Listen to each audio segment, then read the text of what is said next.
Welcome to the Whole Athlete Podcast, where we focus on discussing topics to help you become a fat burner, optimize health, and improve performance in life and sports. Transform the whole you from the inside out with the WHOLESTIC method. Let's dive in.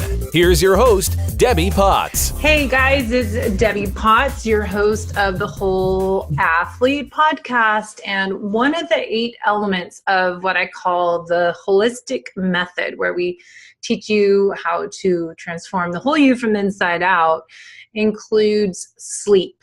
And sleep, as you may keep hearing, is really important. And we often sacrifice our sleep to do more during the day.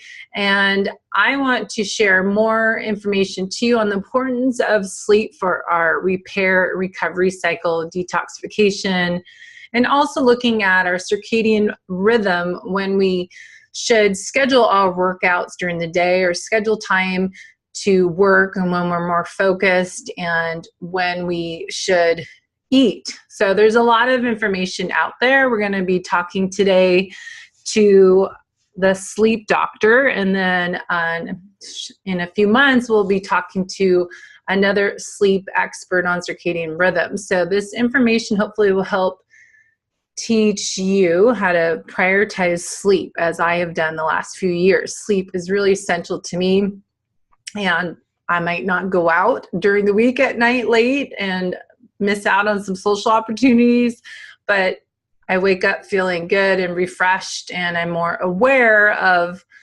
when I eat at night. My sleep is disrupted. If I eat too close to bed, if I work out too late, close to bedtime, my sleep is kind of messed up. So you learn about what your body needs to do to sleep your best. And today we're going to talk about your chronotype, ways you can sleep better.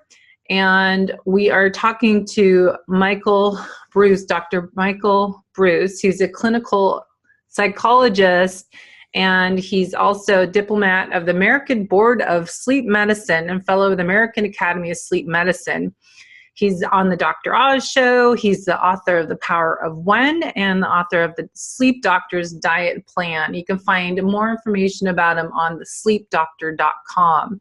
And he has some quizzes and how to find your chronotype for your type of sleeper and how to sleep better tips and lots of great blogs if you sign up for his mailing list. So I look forward to hearing your comments and feedback. If you go to our Facebook page, the Whole Athlete page on Facebook, you can give some comments and feedback to me. You can also email me directly. If you go to my podcast page or the website, debbiepotts.net, and I can answer any questions for you there as well. So let's learn about how you can improve the quality of your sleep, which in return should help you become a better athlete. If you want to burn fat, maybe it'll help you lose weight and optimize your health at a cellular level, as sleep has so many benefits. So let's learn more with Dr. Breus. Okay. Let's see. Recording.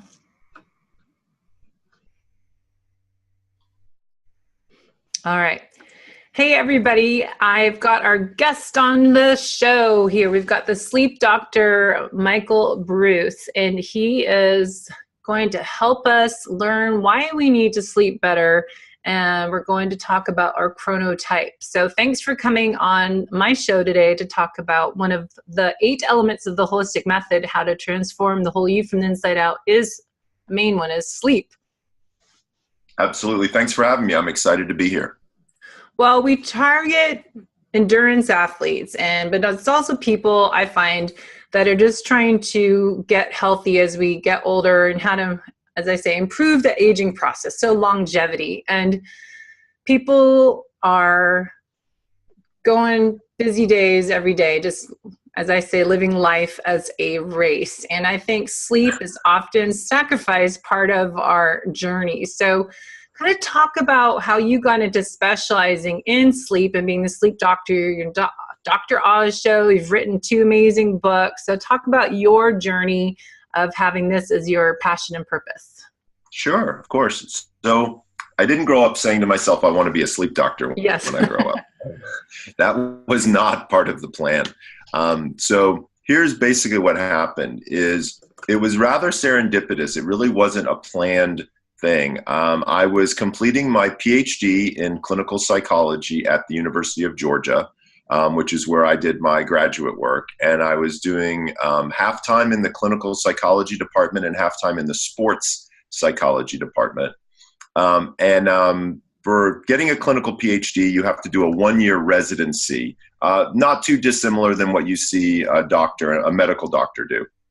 And so I said, okay, let's go for it. So I went and I got into a residency program at the University of Mississippi Medical Center, which had a very good sport psychology program.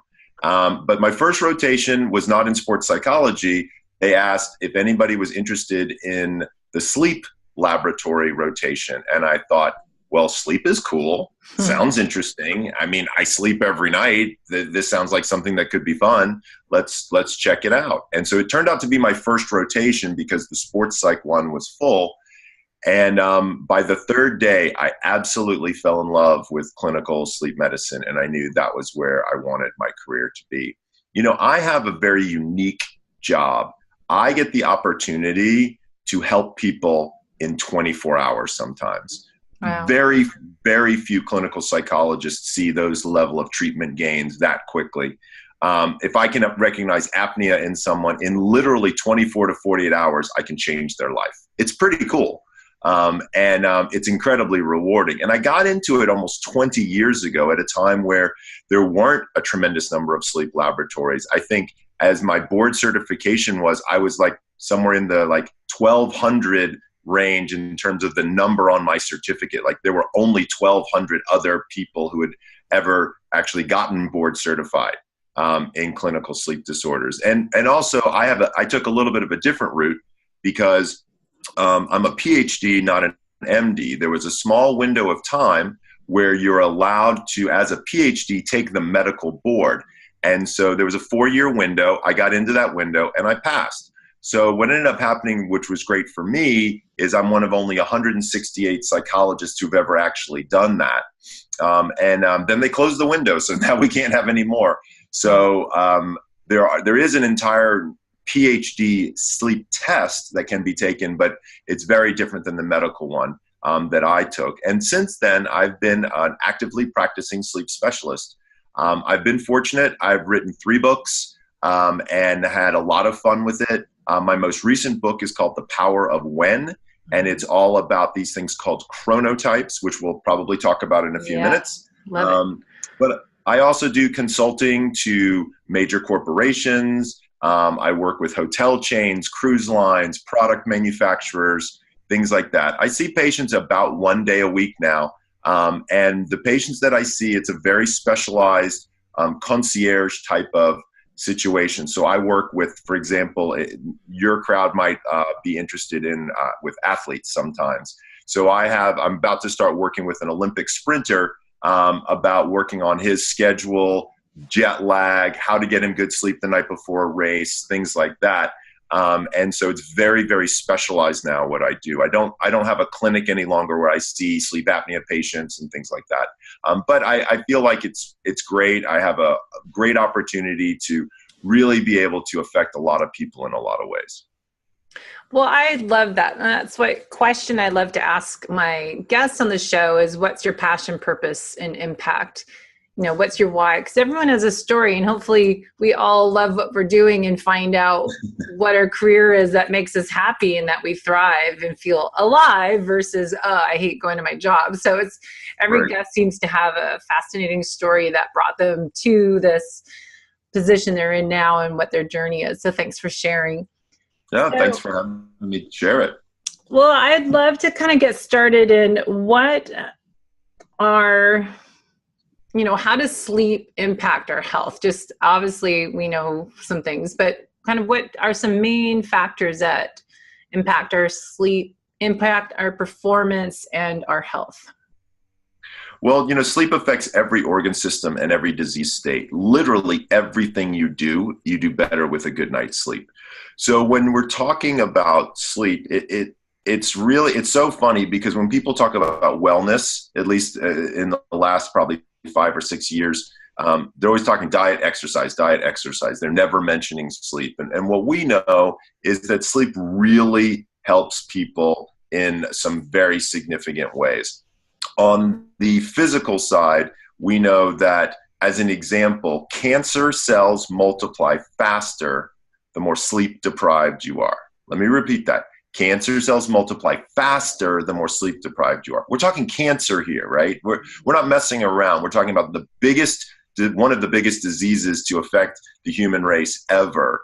And we know that tumor metastasization increases with sleep deprivation, right? So being sleep deprived is not good on any level. Your immune function lowers the more sleep deprived you are. If we're looking at it from an athlete's perspective, here's what I can tell you. Your reaction time slows by almost 30% the more sleep deprived you become. A third, right? And so that's the difference between being on the podium and off the podium every time for anybody at any, elite caliber level of athleticism, right? And if you're an endurance athlete, one of the things I talk about a lot with people is overtraining and trying to make sure that you don't overtrain, because one of the earliest signs of overtraining is insomnia and difficulty sleeping. So there's lots of different areas in that realm that I think are important. We also know that emotionally, you're affected by sleep deprivation. You're in a bad mood. I mean, as my daughter likes to say, Daddy, you're being a grumpy fish, and that describes it perfectly, right? Yeah. So, it affects you emotionally. It increases your level of anxiety. It also increases your levels of depression. So if you're an athlete, those are things you don't want to have happening right before a game or a race or what have you. So that can be important. It also changes your thinking, your cognition. Your decision-making is changed. You will infinitely make more poor decisions when you're sleep deprived than when you're well slept. Now, the real question that we have to answer, though, before we move forward is, what is sleep deprivation, right? Because it's different for everybody. I sleep 6 hours and 20 minutes a night. That's what I've done my entire adult life, and I'm the sleep doctor, remember that. So 8 hours is a myth, okay? Everybody does not need the same amount of sleep, just like everybody does not need the same amount of food or eat the same foods. The same holds true with sleep. This is a personalized situation that's very important for people to recognize. Also, it's not just a quantity game, but it's also a quality game, right? And so the reason that I can sleep 6 hours and 20 minutes, and I've tested my sleep on numerous occasions, is because of the consistency of my schedule. I fall asleep very quickly. I wake up refreshed, right out of a sleep cycle, and I move throughout my day. So it's never really been an issue for me because of the consistency of my schedule. I know it's a little bit of a long-winded answer, but I hope people understand that this is something that we really want to kind of dial in. So the word I just heard, consistency, that seems to be a key word that impacts our sleep, being consistent. And people that are traveling or, their workout schedule changes, I'm sure that impacts our circadian rhythm, and that consistency is a way to improve your sleep quality, not have dysfunction. It's the number one way. If I could tell people one thing to do, if you get one thing from my podcast with you today, it's a consistent wake up time. Notice I didn't say bedtime, but wake up time. So when you wake up in the morning, sun enters through your eyes, and it resets your circadian clock by turning off the melatonin faucet in your head. So it's incredibly important, number one, to get sunlight, and we'll talk about 5 steps for better rest in a minute. But by waking up at the same time every day, including the weekends. I know that's not something that people want to hear, but it really is important. If you want to sleeping in a half an hour on the weekends is not a bad idea. I'm fine with that. If you go much longer than that, then your entire circadian rhythm wants to shift. Now, am I going to tell you that if you only got 5 hours of sleep every night during the week that you shouldn't sleep in on the weekends? No, I'm not going to tell you that. Then you absolutely should sleep in and try to catch up on some of that sleep in the weekends. But what would I prefer I'd prefer it if you just woke up at the same time every day and you got the right amount of sleep for yourself each day, because that's going to ultimately help your performance. Yeah, I think that's a big thing, because I know people, as you said, if you train heavy, you can't sleep as well. And Right. You might try to fit a workout in at 5 a.m. because you have a big work day. So people get up earlier and then they go to bed later that night. So they really end up with, not really good quality sleep. So the other thing is, I know people travel a lot for work, or if they're a professional athlete racing, or as yourself, you're traveling and speaking a lot around the world. So what are some areas we can get into how you can improve that sleep quality and be consistent and fall asleep? So it kind of, I guess, goes to our next topic, is how to sleep better. But anything in that area, or is that into our 5 steps? Well, let's jump into the 5 steps and I'll explain how those work. And I think it will also answer that question as well. Okay. Is that okay? Yeah, let's dive in. So how to sleep better. You have a great article on your website, if you're watching our YouTube channel, of the podcast, 5 steps for better rest. And I think this is a good summary. And this is from your book, The Sleep Doctor's Diet. So let's dive into this. So the first one is exactly what we were talking about, which is knowing your bedtime and sticking to one sleep schedule. Now, the first question that people often ask is like, Michael, what do you mean know your bedtime? Nobody's told me to go to bed since I was like 6, right? Or 8 years old, right? And so that's one of the things that we actually have that's very much in our control. Interestingly, we all seem to have a socially determined wake-up time. So what do I mean by that? In my house, it's what time do I have to get up to wake my kids up to start getting them ready for school, pack their lunches, get them out the door. What time do I have to be at a meeting or work or catch a flight? It's fairly consistent at my house. It's 6:30, right? I get up around 6:20, get myself ready, and then start waking everybody up. I know that that's the time that's going to work for me. So here's what you can do. I created this tool called a sleep calculator. Yeah. So if you go onto my website, it'll give you some of these ideas and it kind of explains, yep, it's right there. But what you can do is, we know that the average sleep cycle turns out to be 90 minutes long. And the average person has 5 of these sleep cycles. So 5 times 90 is 450 minutes, or roughly 7.5 hours. So if you wake up at 6:30, if you count backwards 7.5 hours to 11 o'clock, guess what? You're there. And that's how you determine your bedtime. Now, I tried this experiment on myself and it failed miserably, okay? So I said, wait a second, what's going on here? I want to wake up at 6:30. I go to bed at 11. I woke up at 5:30. Tried it again the next night. I went to bed at 11, woke up at 5:30 again. So then I said, well, I'm going to change this. I'm going to go to bed at midnight and see what happens. I went to bed at midnight. I woke up at 6:20, right on the nose. So what I discovered is that my sleep cycle isn't 90 minutes long. It's actually 82 minutes long. Now, how did I know it was 82 minutes long? Guys, I work in a sleep laboratory, so it's not too hard for me to figure that stuff out. You might be able to use a sleep tracking device that you may have purchased if you're a tracking kind of person. But you can just run the experiment with an average 90 minutes and see what happens. If after a week you're waking up an hour ahead of when you want to, move your bedtime by an hour. If you're still needing an alarm to wake up, move your bedtime a little earlier and see what happens. But finding your bedtime turns out to be critical, and then sticking to it is the most important part. So step 1 is to calculate your bedtime and stick to your wake-up time. Step number 2 has to do with caffeine. So most people don't realize it, but caffeine has a half-life of between 6 and 8 hours of sleep, of effectiveness. And that can be a real problem. Why is that a problem? Well, because if you don't stop in time, it can actually have an effect on your ability to fall asleep at night. So I ask people, step number 2 is to stop caffeine at 2 p.m. This way, if you are a slower metabolizer, at least half of it is out of your system by about 10 o'clock, which makes it much easier for you to fall asleep. Now, I know that there are some people who are listening and this is what they're thinking in their head. Sleep doctor, he doesn't know what he's talking about. I can have a cup of coffee at dinner and fall right to sleep. Usually it's about 10% of the audience usually feels that way. That's okay. I understand you. And here's a couple of pieces of science to help you understand me. Number one, we now have learned that people have different caffeine sensitivities. So some people may be more sensitive to caffeine than others. That being said, even if you have a higher threshold for caffeine, if you drink a cup of coffee at 6, 7, 8 o'clock at night and can still fall asleep, if I put electrodes on your head, I guarantee you're not getting the quality of sleep that you need. Because caffeine is a stimulant. It doesn't matter how you slice it, and it does not allow you to get into stages 3, 4 sleep as easily. So stopping caffeine by 2 p.m. can really have some good effects on both the quantity and the quality of your sleep.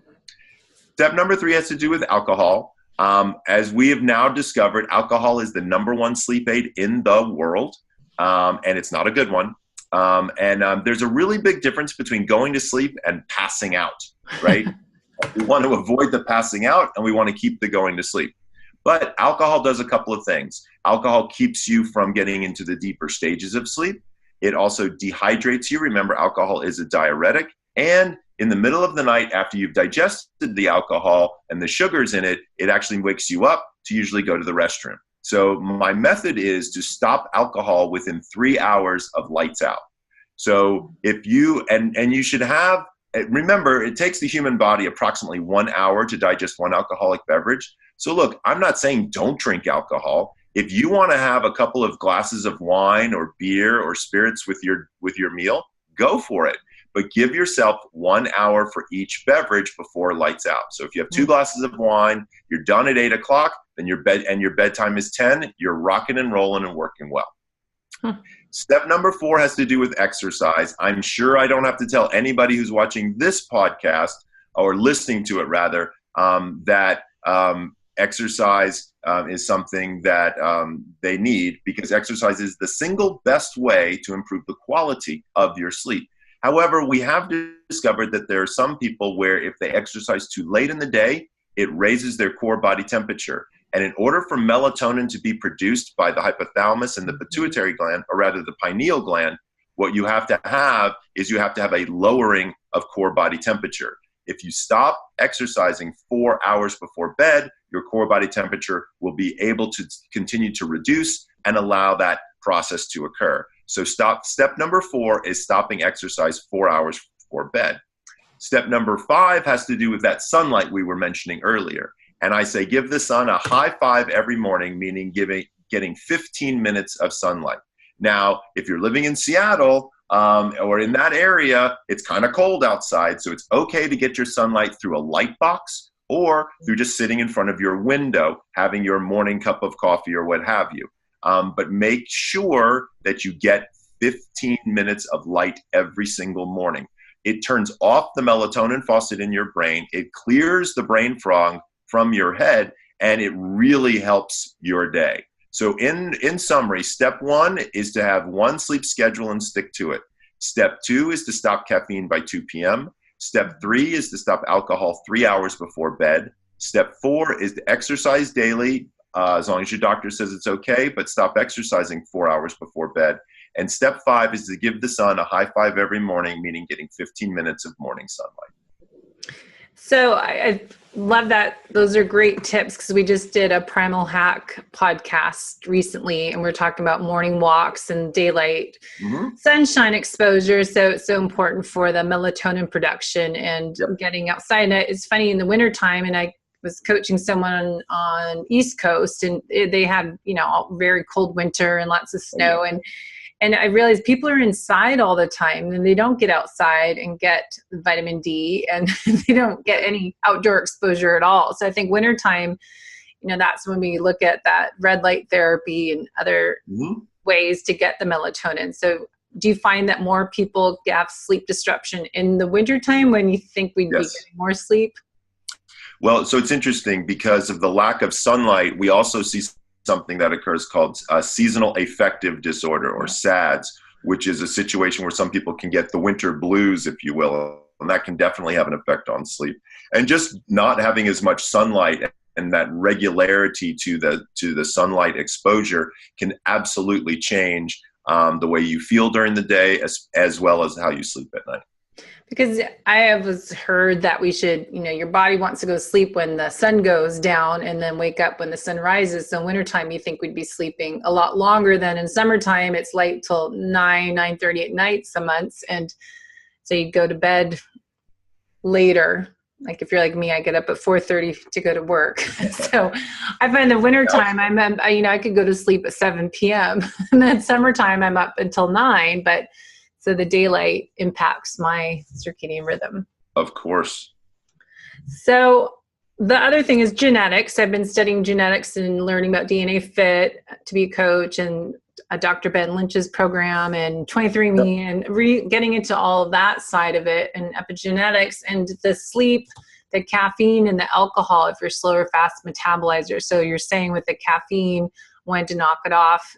Do you have people look at their genetics, or you just, like you said, just everyone it's still in your system? But it's so I'm glad you asked that question, because it's finally something that people are starting to look at. So I actually have a program where I look at your sleep genetics.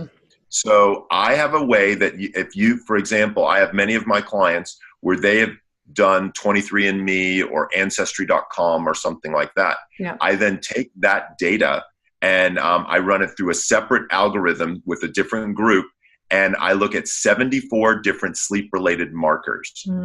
And by doing this, I get basically a roadmap of people's individual sleep. I know if they've got the gene for narcolepsy, as an example, or do they have the genetic expression for restless leg syndrome? And if they do, one of the things I do is I do iron supplementation, because about 30% of people with restless legs have low ferritin. And we avoid that situation from ever happening by making sure that they've got enough ferritin on board. So it's really, really interesting, and it's super cutting edge. It's actually a service that I'm probably going to start to offer on a larger scale, not just to my patients, fairly soon. Yeah, I'm totally, that's what I was going to do this afternoon. And I'm so geeking out about this genetics, applying that information to an individual for their exercise and nutrition, as we do as a DNA Fit coach. But just looking at all these different, I've been plugging in my genetic tests that I did 23andMe, and I'm doing DNA Fit test, and I just testing it on all these different ways you can upload your raw data and seeing what it spits out. But personally, I had adrenal exhaustion 2013, and just looking at how you relate those genetic markers to your methylation cycle, to your caffeine, to your alcohol, your carb sensitivity, and all that's kind of a new, different topic, but really interesting area to put all your sleep genetics into this, and how you coach people is really fun and exciting. Thanks. I'm super excited about it. I mean, it's such a new thing that I'm doing, and so many people are fascinated by it. And the science is young.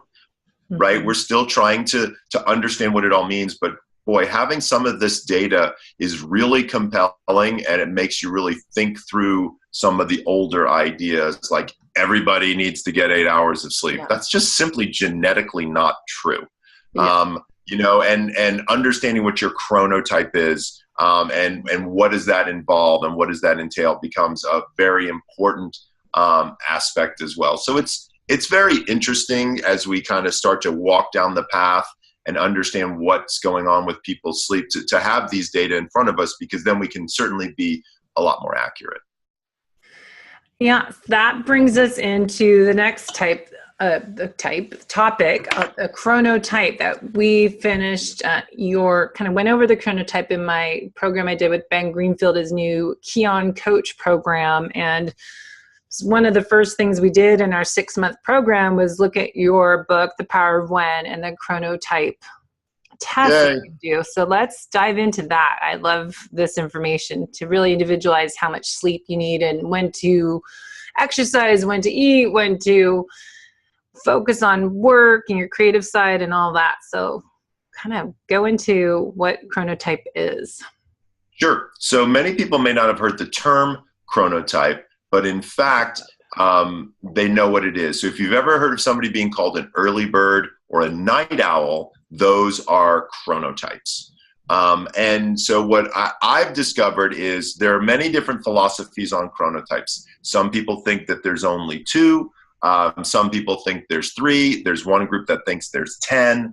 What I did was I believe that there's 3 chronotypes, but that there was a 4th one that really was missing. So we used to think early bird, hummingbird, or in the middle, and night owl. But what I added to the literature was the idea of actually having a 4th chronotype for insomnia. Now, I'm not a bird, I'm a mammal, and so I renamed the different categories as animals, and the animals that I chose are animals that actually represent this circadian cycle. So early birds become lions, and a lion is likely the COO of a company. This is a early riser. They get up 4:30, 5 o'clock in the morning. They like to make a list every day that they follow from step 1 to step 2 to step 3. They're very logical in their thinking. They're great managers. But one of the problems with being a lion, quite frankly, is dinner and a movie is out, because they've been up since 4:30 in the morning. They're not interested in staying out until 10 o'clock at night. So that becomes a real factor for my lions. Bears, and lions make up about 15% of the population. And by the way, if you're interested in figuring out what your chronotype is, if you go to thepowerofwhenquiz.com, you can do it in about 2 minutes. In the middle are what we call bears. So bears make up 55% of the population. And so bears are my extroverts. These are the people that get the work done. They're very gregarious, fun types of people. They like to invite people over for dinner and go hang out and things like that. And they make up a very large percentage of the population. And by the way, it's actually the best to be a bear, because society really functions on a bear schedule. They get up around 6:30, 7 o'clock. They go to bed around 9:30, 10 o'clock, and the whole world kind of works well in a bear schedule. Night owls become wolves, and they make up 15% of the population, and I am a wolf. I never go to bed before midnight. I just don't. It's just not what I do. What's that? I'm deep sleep by midnight, and I'm out by 9. Right. So you're probably a lion or what we call an early bear. It turns out that bears can be a little bit earlier or a little bit later without actually being a lion or a wolf. Wolves have a tendency to be very creative. These are my artists, my actors, my authors, my musicians. We tend to be a bit more introverted. We also have a lot more medical issues being a wolf, an evening person. And our bodies are constantly out of sync with the rest of the world. And then the final category is what I call a dolphin.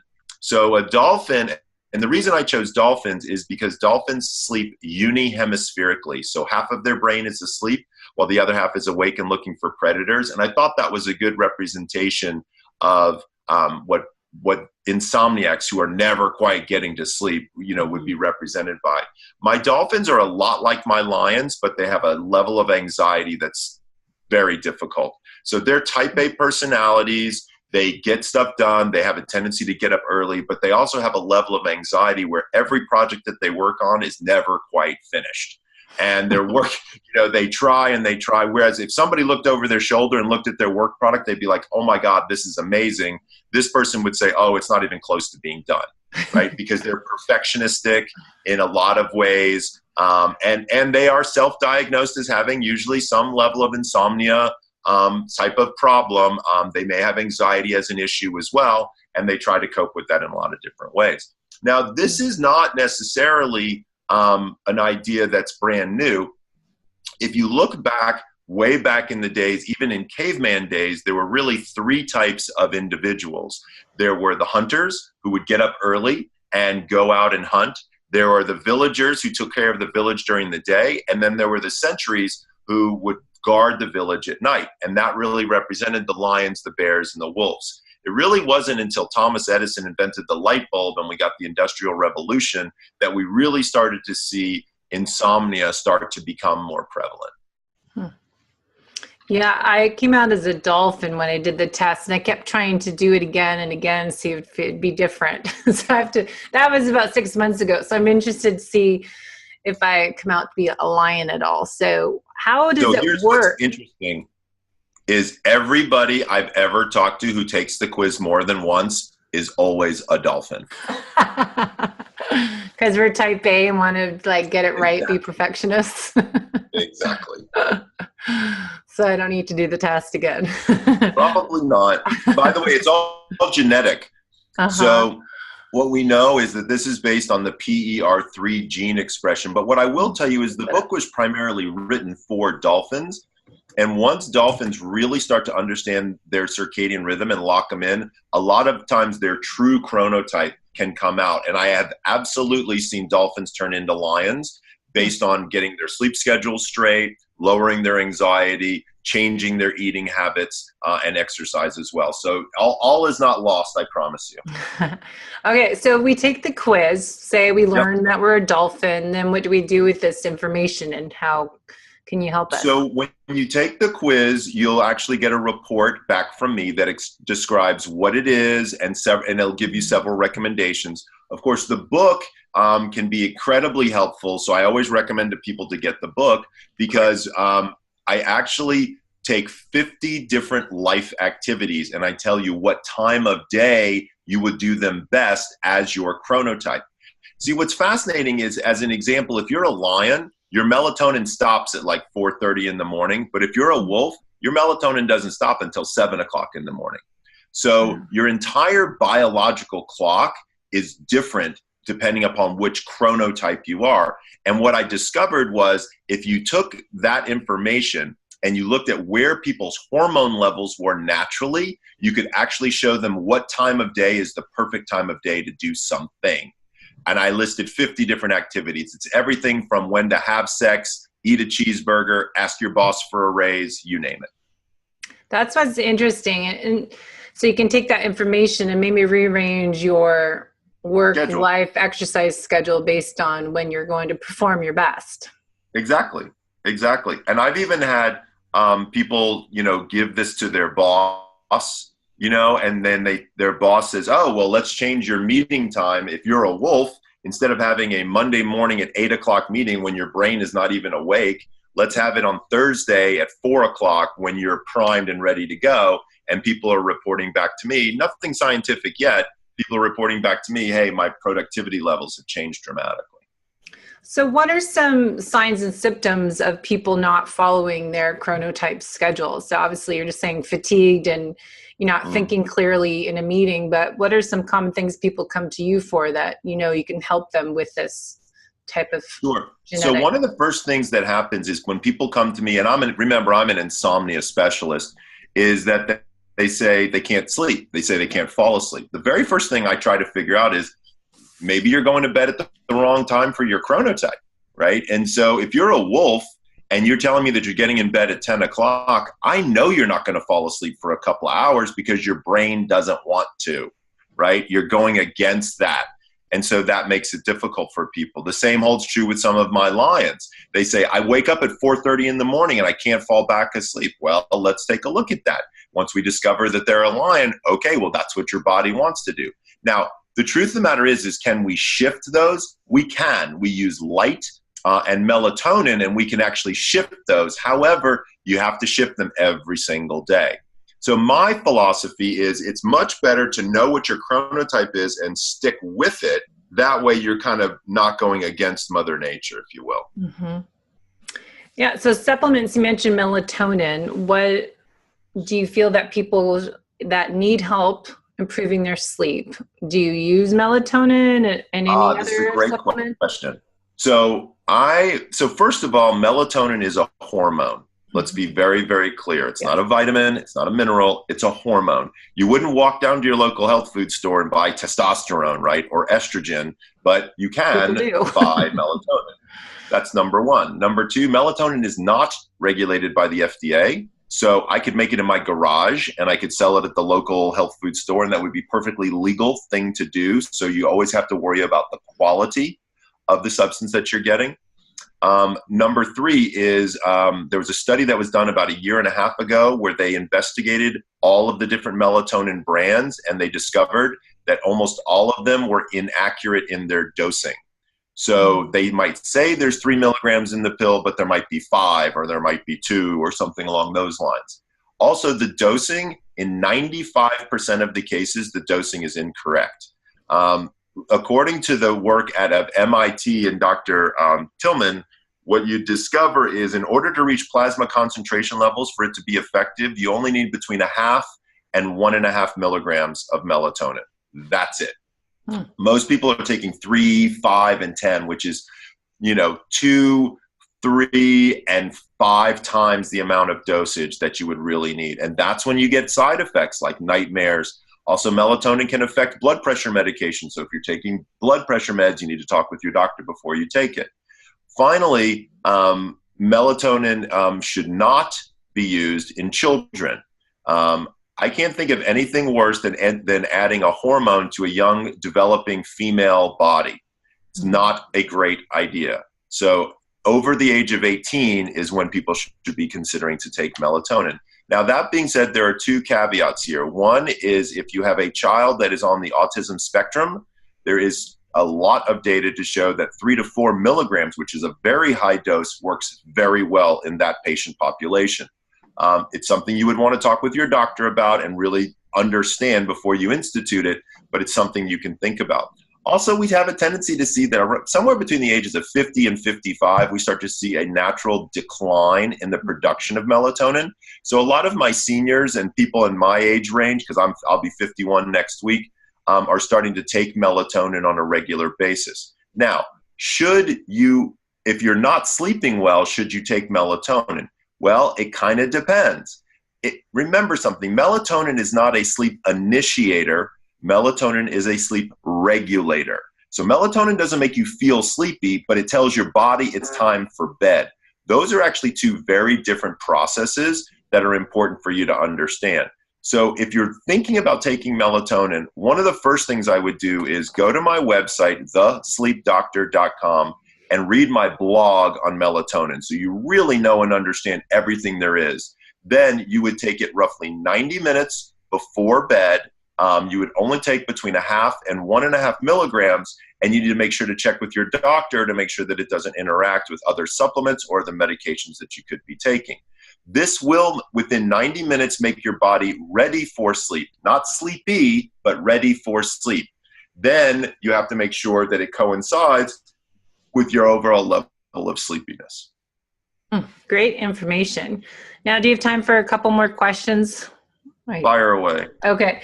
So one thing came to mind of, supplementing. A lot of people are into the CBD oils and capsules and drops before bed. Have you researched into that? Because I know it's the top supplement of the year. Yes, I have. As a matter of fact, if you go to Google and you type in CBD for sleep, my article appears first. And I recommend that you do that because I go into a tremendous amount of depth on it, and I've written several things about it. But here are the basics, is we don't have a particular clinical trial that says CBD equals better sleep. Yeah. What we do have is there are some clinical trials looking at medical marijuana, full THC being helpful for sleep.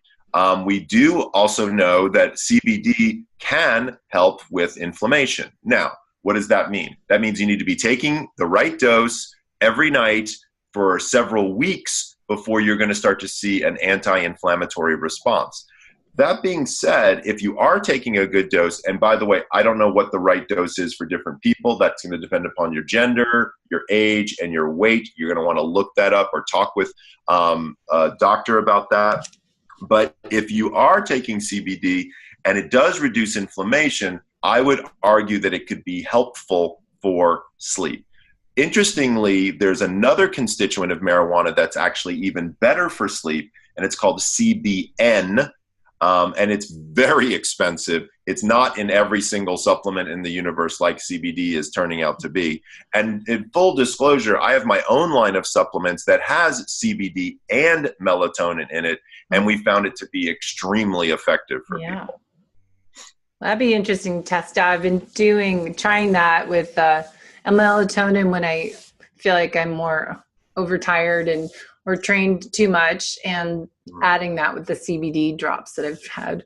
So that's a good supplement to mix up together, because if you've taken both, it's better to have them in one.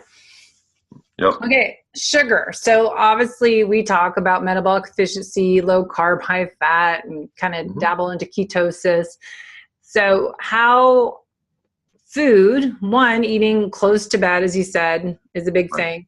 And people that are eating a lot of sugar, I think that really definitely, I have the blog up of 4 ways your sugar wrecks your sleep. So I think that's a big area people should look at, or when you're coaching people, look at what you're eating, what time you're eating, how close to bed, but also what you're eating and how your sleep is, and looking at how that impacts, with top of that tracking with the Oura Ring or some other device to find out how your sleep changes and the quality of sleep changes with what you're eating before bed.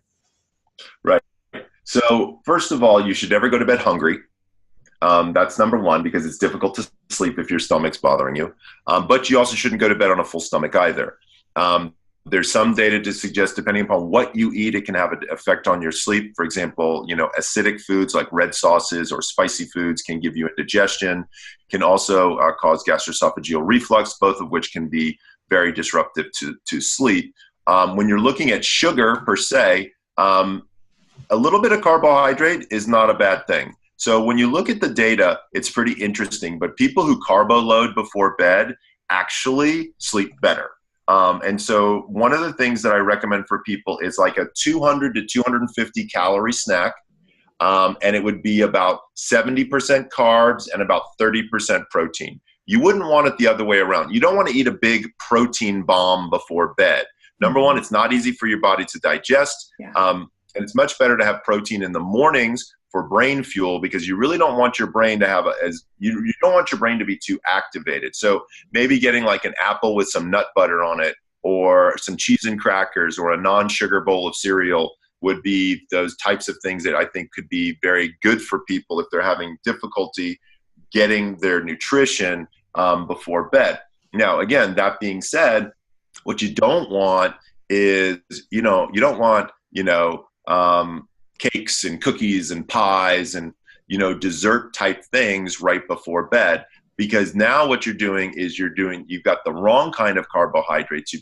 We're looking for the complex carbohydrates and some of the simple carbohydrates to help with bed. What we don't want is the refined sugars and things like that, because that really doesn't do you any good whatsoever.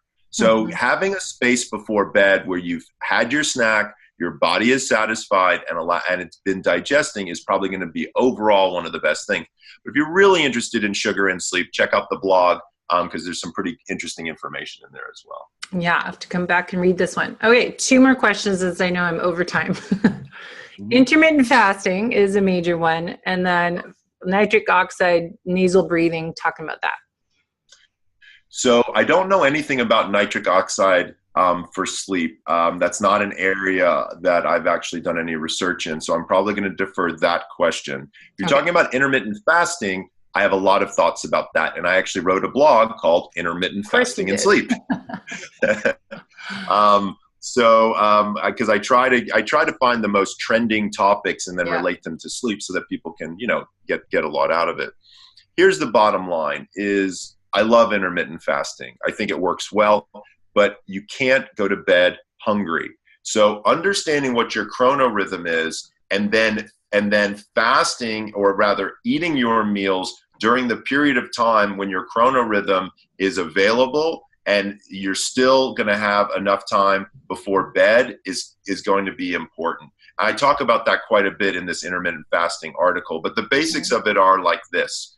If you're a wolf, right, like me, a night owl, and I'm doing intermittent fasting, my 6 hours of food intake might be if I'm going to bed at midnight, might be from 4 to 10, as an example. That would be my time where I could eat, where I might be fasting otherwise. This would give me 2 hours to digest before bed, be able to fall asleep, not fall asleep on an empty stomach, still have had my intermittent fast during the day, and be there.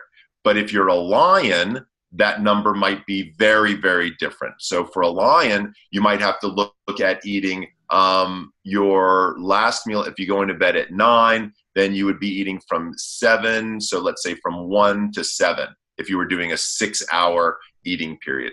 It depends. People do intermittent fasting, 6-hour eating periods, 8-hour eating periods, and 12-hour eating periods, depending upon where you are and what your goals might be. that make sense? Yeah, no, I think it's great. I just find this so interesting, and putting that with like, where are you from? If you're from, your ancestry, your DNA, and putting that all together with your genetics, as you're saying. And I think that's kind of the way to really, as we said, personalize a program and your sleep schedule for you based on you, because everyone is unique by individual. As I love hearing, like, everyone has a different thumbprint, so no one's going to be the exact same. So I like how you individualize it and have the chronotypes. Absolutely. So where can everyone find you? We've got the sleepdoctor.com and any events. powerofwhenquiz.com.